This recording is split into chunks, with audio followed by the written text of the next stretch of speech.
A friend of mine, Steven, is a real talkative guy. He's a preacher down in Savannah, and I worked with him for several years while I was a youth pastor. And he's just a real talkative guy, makes friends everywhere he goes, and he's fun to be around. So he goes and he works at a coffee shop, and he makes friends with these waitresses and the people that work there. And so he's there one day working on a sermon, and he's listening to some music in his ears, and the waitress is coming around to give refills and stuff like that. And she goes, "Well, what are you listening to?"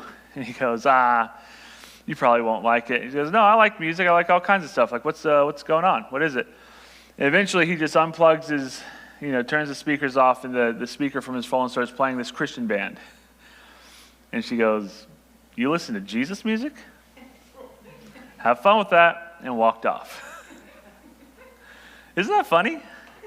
I mean, not really ha-ha. I got a couple of laughs, but not like interesting. Isn't that funny? Like, this guy lived 2,000 years ago.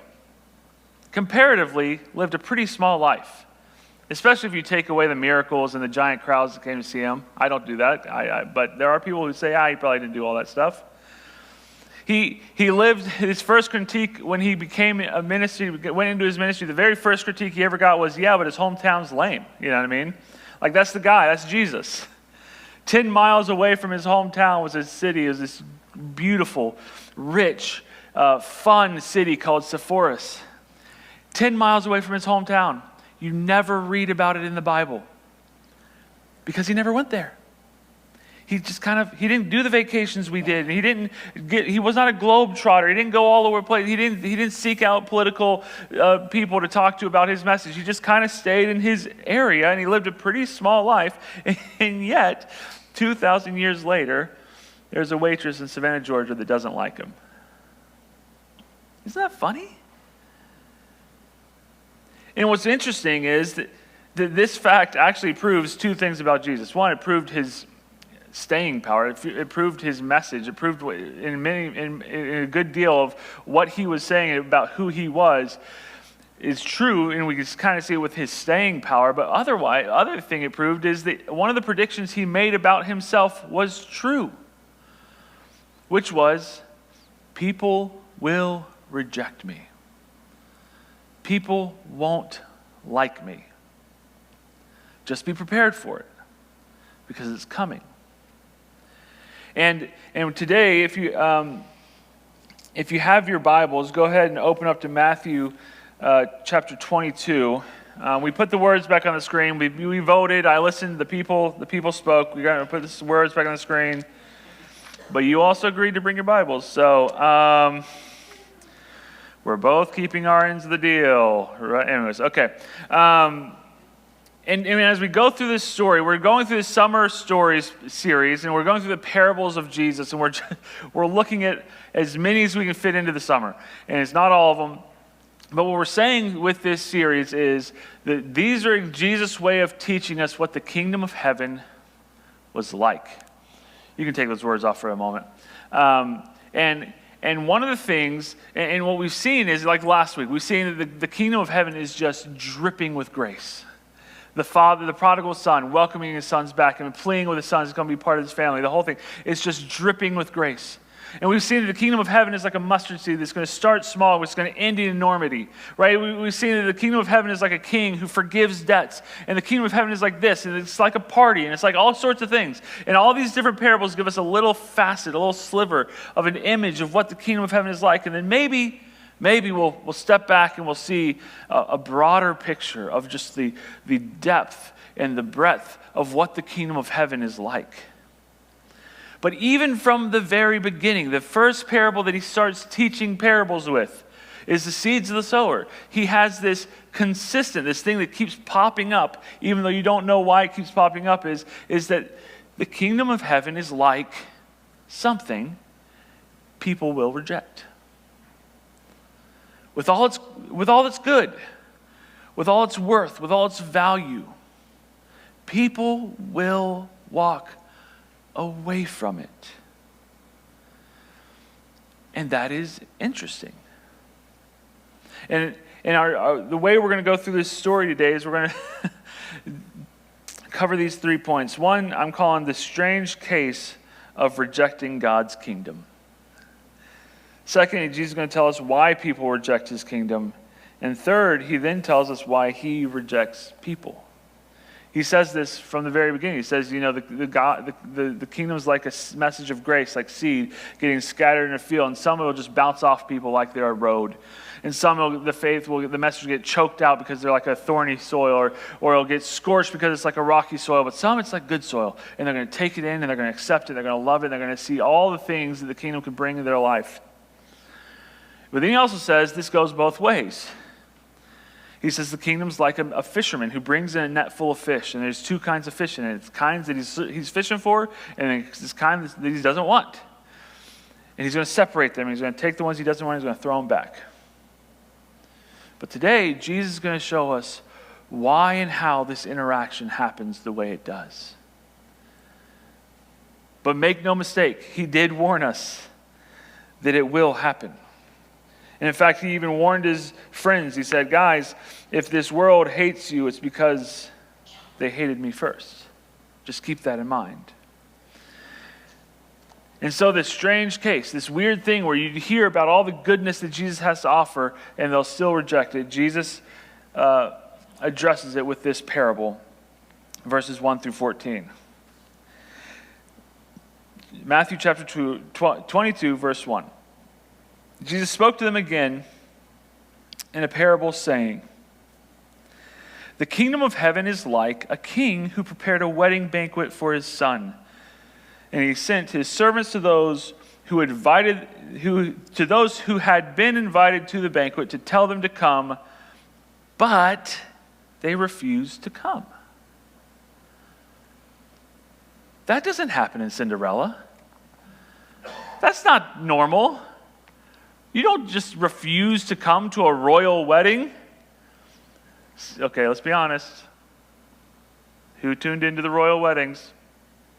Yeah, I know, right? We're Americans, you know what I mean? We can't even conceive of a reason or a possibility of how a monarchy would be a good thing. But then a royal wedding comes around, we go, well, you know what? It sounds pretty fun. We're like 3 cheers for monarchy, you know what I mean? Because that's what you do. The king puts out a wedding party, he puts out an event, and everyone shows up. No one says no to the royal wedding. No one says no to the party at the king's palace. You look at that thing every day of your life, you're like, I want to get in there. That's going to be fun. And so the king goes, all right, well, it's here. Here's the party. And Jesus points out something. One of the first things we ever said about these parables is that they are strange. When Jesus tells us what the kingdom of heaven is like, it's actually kind of strange. It's not the thing you're expecting it to be. But in this parable, Jesus is pointing out something about you and about me, which is you guys are strange. How we respond to Jesus is strange. It's like having an opportunity to walk into the king's palace and eat his food and be a part of his celebration and going, don't feel like it. No thanks. And it's kind of strange. So how does the king respond to this? Then he sent some more servants and said, tell those who've been invited that I've prepared my dinner. The oxen and the fattened calf have been butchered. Everything's ready. Come to the wedding banquet. Tell them again. Maybe they didn't understand. Maybe they thought it was just your friend who works at the palace and it's just palace intrigue. Like maybe you just thought it was like hearsay. Maybe they didn't understand that this was a real invitation. Today's the day. I've set out the 45 forks for you to guess which one to use first. You know what I mean?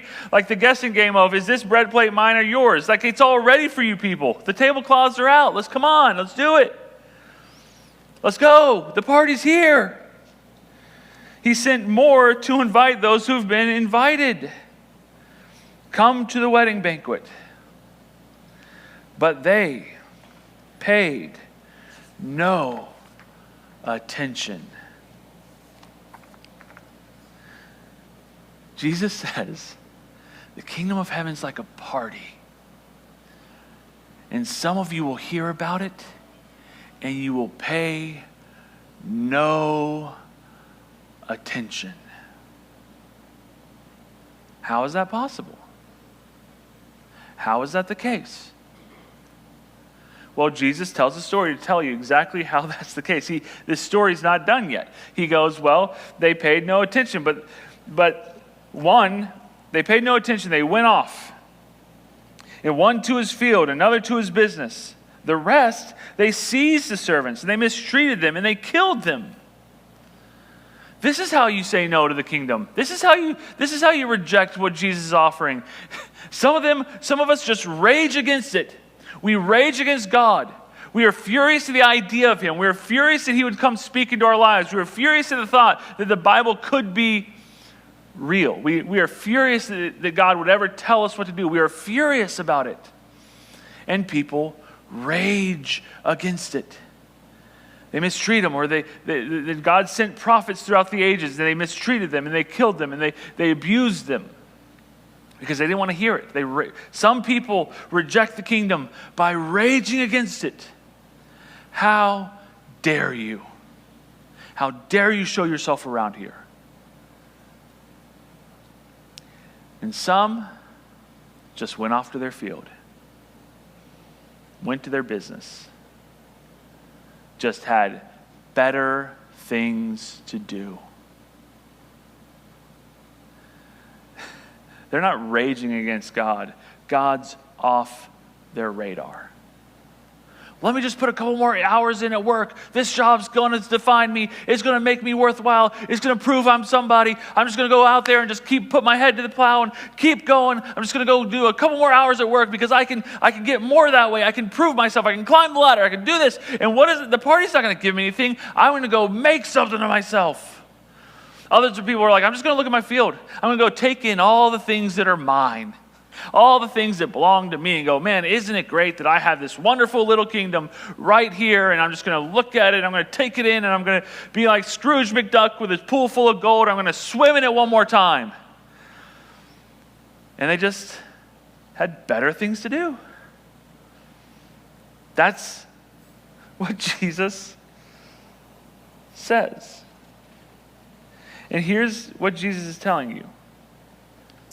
He's going, listen, guys, I know you. I know your heart. I know your thoughts. I know your thought process. I know you better than you know yourself.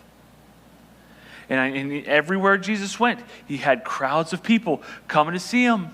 Everywhere he went, he had people, throngs of people just coming in. We need to see Jesus. We need to get close to Jesus. We need to do this. And he's going, I know you think that you're buying into what I'm saying.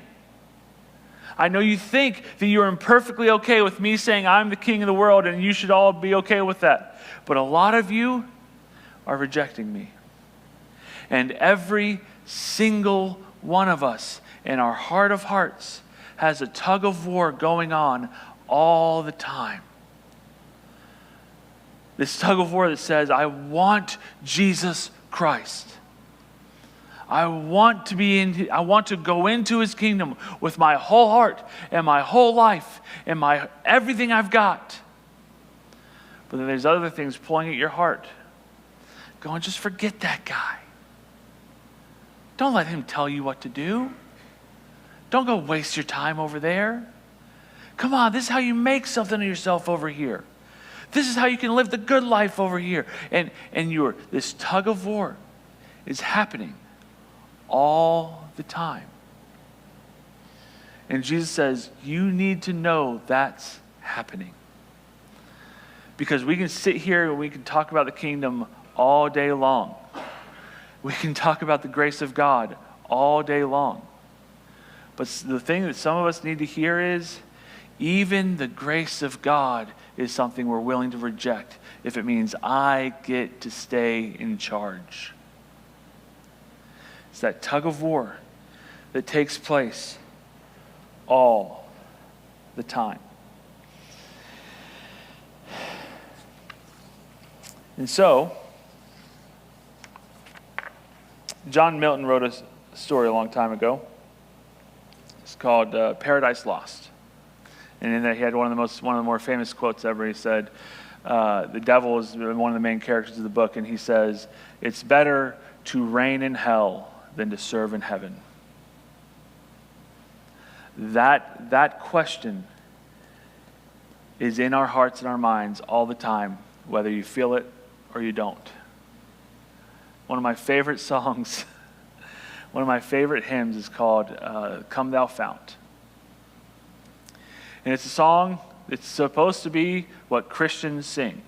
Okay, it's not talking about anyone that's not. It's what Christians are encouraged to sing. It was written for a church to sing together. And one of the lines in it is, "Prone to wander, Lord, I feel it."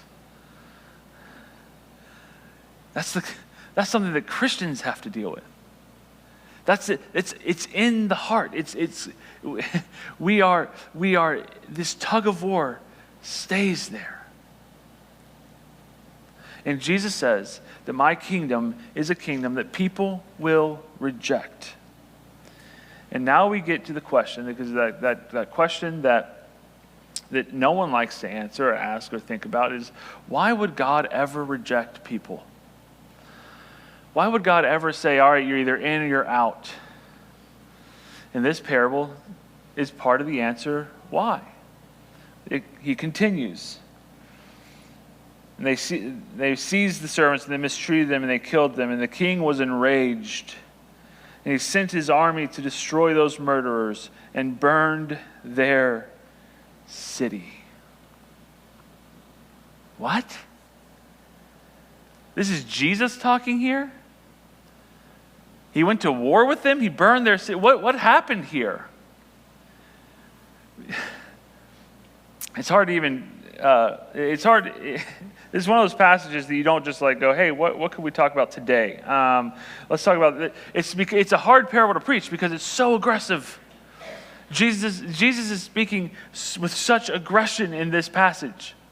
But he's trying to remind us that he's talking about a kingdom. He is the King of kings. He is the King of all. He is the one who sits on the throne inside his kingdom. And when these people look at his kingdom and they go, nah, I don't really want it. I don't have any time for you. You're a waste of my time. He goes, oh, so you're not part of my kingdom. Is that what we're saying here? There's a professor at Ozark Christian College named Shane Wood, and he says, and he has a lecture on his website from from the classes he teaches, and he said on this parable, he says, if you're going to function like you're a different kingdom, Jesus will treat you like you're part of a different kingdom. That's what he's saying here. He's saying, no. This is serious. Heaven and hell are on the line here. Jesus was a very serious man, which is not to say he did not have fun, which is not to say he was not good to be around or anything like that, but he was a serious man. He was driven by his mission. He was driven by the fact that heaven and hell were literally on the line. That souls were dying and going to hell without him.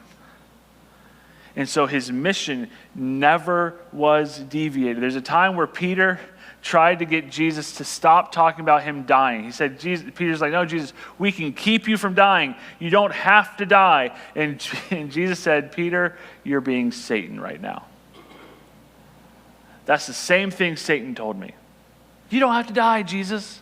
I'll just give you all the kings of the world, the kingdoms of the world. And he says, no. If you're not going to be part of my kingdom, then don't pretend like you're part of my kingdom. And then, to drive this point home, that people will reject his kingdom, reject him as a king, he basically tells the parable over again. In verse 8, and then he said to his servants, just like the very beginning, he sends the servants out again. He says, the banquet is ready, but those I invited did not deserve to come. So, go to the street corners and invite to the banquet everyone you find. So the servants went out to the streets and they gathered all the people they could find, the bad as well as the good. I love that line. The king did not specify, don't worry about they're good or bad or not. He just said, find everyone you can find. And the servants are like, well, I see what happens when we don't do what he says to do, so we're just going to take this literal for a second. And literally everyone they found, the bad as well as the good, were invited in to the banquet hall. It reminds me of that scene from Parks and Recreation where Ron Swanson goes to the diner and he says, give me all the eggs and bacon you have. The guy turns around. He goes, hey, come back. I think what you heard was, I want a lot of eggs and bacon.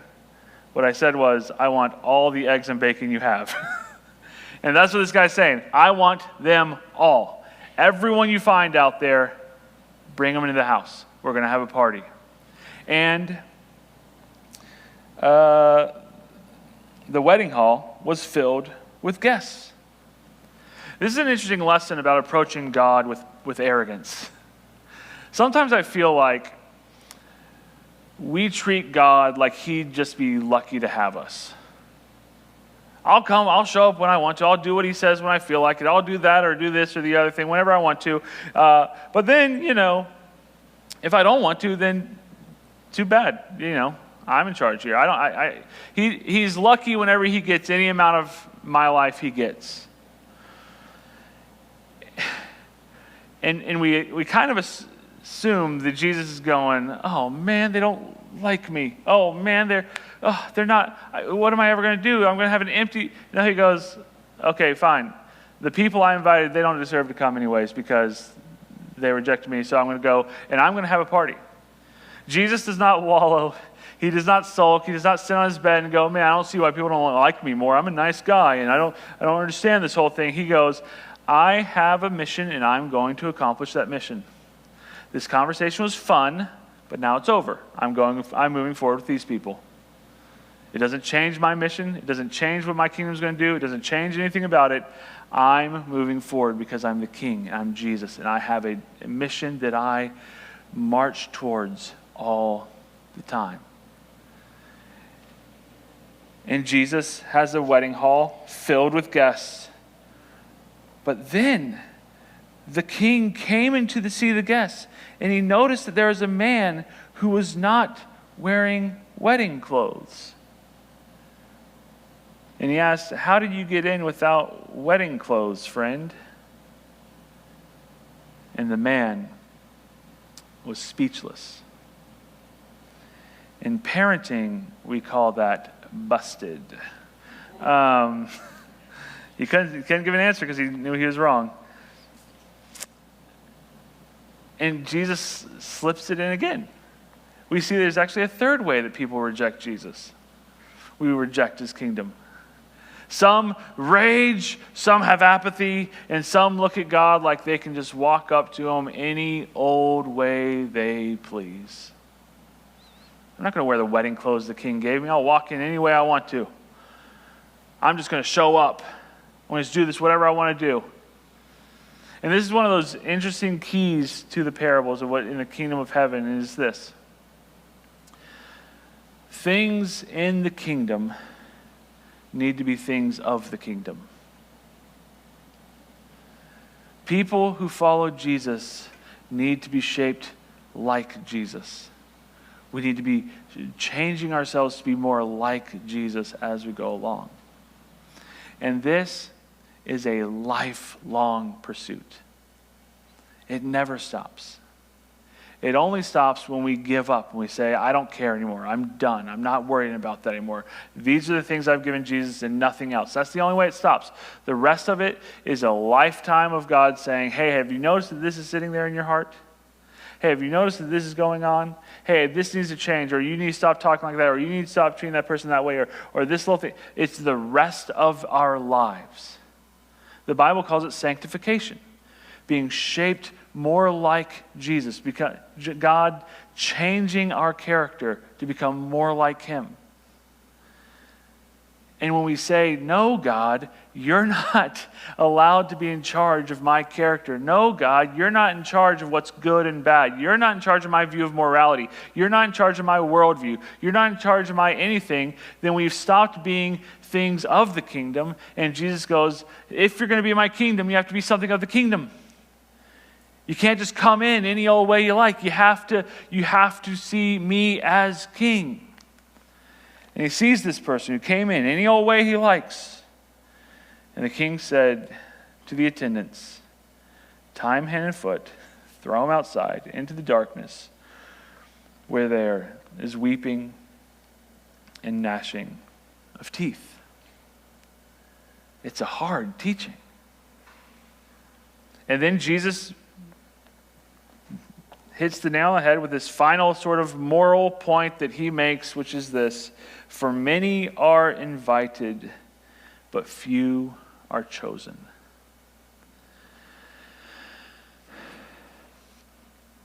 Jesus says, invite everyone you find.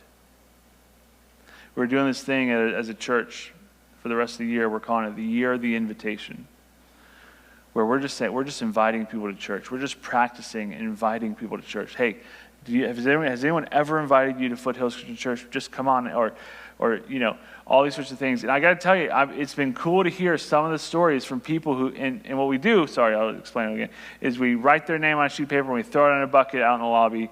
And we had VBS, so it kind of got hidden, so it's been out of sight, out of mind. But, and we just say, hey God, we're going to trust you do the rest.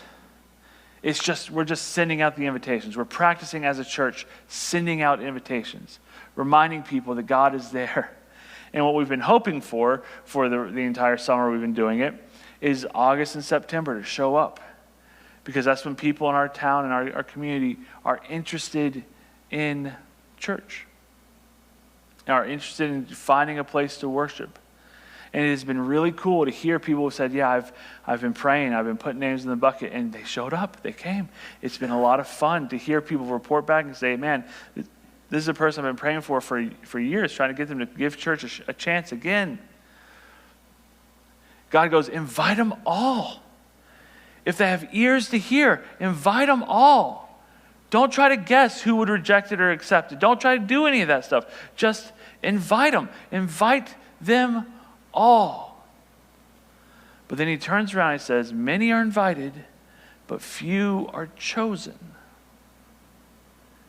How does God choose? Based off, I thought the invitation was choosing, right?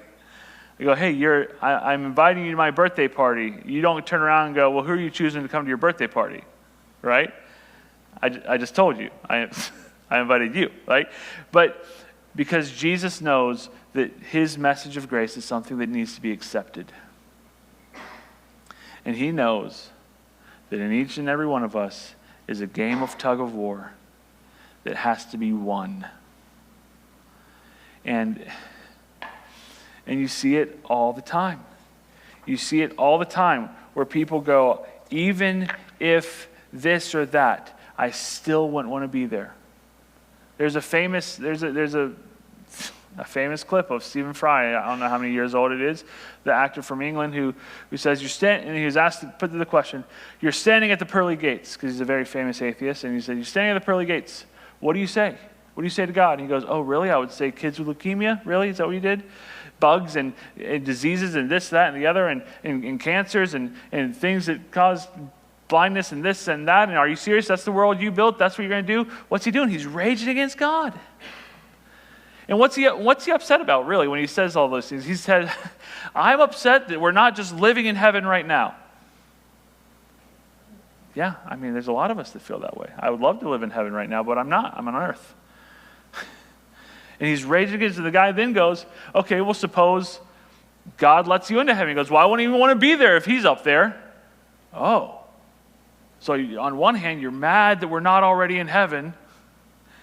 And two, you wouldn't even accept going to heaven if he brought you in. What is that? That is an invitation being rejected. And C.S. Lewis, in his great book, The Great Divorce, says this. He says, at the end of the day, either you and I will look at God and we will say, God, your will be done.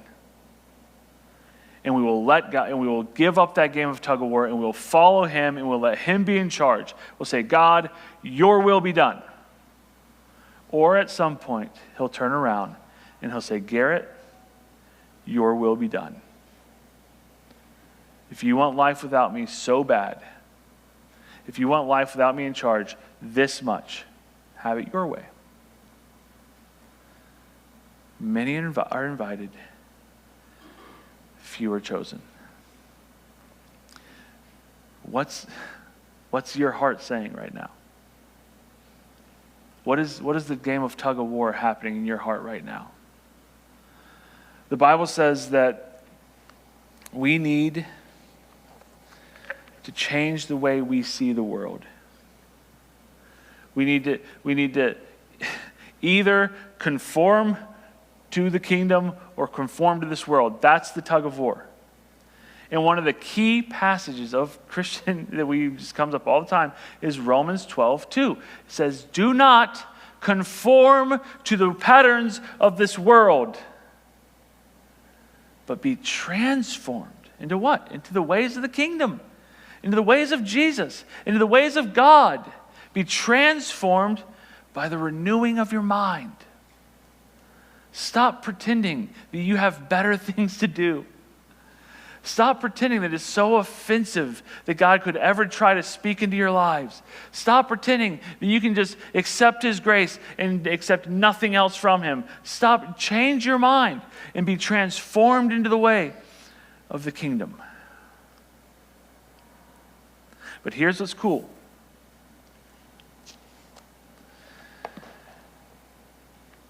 The only reason there's a game of tug of war happening in your hearts is because someone's pulling on both sides. There's the invitation the world gives us. Come on, take what you can get. This is the life. This is what you need. And then there's the Father and Jesus Christ beckoning, saying, come to me. I am the way, the truth, and the life. Come to me, all who are weary and heavy burdened. Come to me, and I will give you living water. Come to me. And here's what's amazing. In our culture, in America, secularism is getting more and more entrenched in our way of thinking. Materialism, the idea that all there is in this world is the physical things, the things that science can tell us, that is getting more and more entrenched in the way we think and we see the world, our worldview. And you're never going to see a serious Christian in a movie or on television. You're never going to see someone who's the good guy and he's just a loving dad with his wife and kids, and I take care of him, I bring him to church on Sunday. You're never going to see that. But you know what we do see in life in our secular world? All across America and all across the world, there are people showing up and sitting in chairs and in pews just like we are. Some of us grew up in church. Some of us wandered a little bit and came back. Some of us didn't know why we were always in church, but we're here, and it kind of made sense to us later in our life or whatever. And some of you never spent a day in church in your life. Some of you said, the last thing I want is church and God and all that sort of stuff, but then you kind of find yourself sitting here. You kind of go, but I don't know. I kind of want to hear what Jesus has to say this week. I kind of want to learn another thing. I kind of want to see if there's something else out there. It's the tug of war. It's happening. This is a book called The Wind in the Willows. And we're homeschooling our kids, and Megan's got all these great books and stories and things that they're going to cover. And I keep trying to choose one or two just so I can stay in the know, so I'm not the odd man out with our family as they grow up. And it's a book where there's talking animals, so it's really fun and all that sort of stuff. And Rat's one of the main characters. He's a water rat, and he's talking to all the birds. It's in this time of the year where all the migratory animals are leaving town. And he's real mad about it. He's bummed. He's like, why do you got to do this? Why don't you understand? Why don't you just stay here by our river and we can just be here all winter long and that whole thing? And he's talking to some swallows. And he's trying everything he can do to get them not to follow this just path of migration. And he says, no, you don't understand naturally, said the second swallow. First, we feel it stirring within us. a sweet unrest. Then back come the recollections, one by one, like homing pigeons. They flutter through our dreams at night, and they fly with us in our wheelings and circlings by day. We hunger to inquire of each other, to compare notes, to assure ourselves that it was really true. As one by one, the scents and the sounds and the names of long forgotten places gradually come back and beckon to us. Some of Jesus' teachings are easy to preach on. Some of his teachings you want to avoid like the plague. But in all of it, he's standing there beckoning. And my prayer for each one of us is that in this tug of war, you will experience a sweet unrest. Something that says, I know, I hear you, but there's something about that man that just puts me uneasy, and I need to hear something else from Jesus, and I need to hear something else about my life from him. He's got me in a sweet unrest, an unrest that I would not trade the world for until I trade it for him. An unrest that's making me keep coming back, even though everything inside of me says, run as far as you can. I have this, it's just beckoning to me. It's coming after me. And as I get closer, I want to compare notes with other Christians. I want to compare notes with other people who experience the same thing. Are you noticing this? Are you noticing that when you've given up the fight and the anger that you hold towards other people, it's actually better? Are you getting the same thing as me? Are you understanding? Are you seeing your life get better as you give more and more up to Jesus? Are you noticing the same things? And they go, yeah, I'm noticing it. I'm glad someone else did. And you're just getting there, and these things start coming to your mind. You start realizing, oh no, there was a whole world that God was offering me that I never knew about.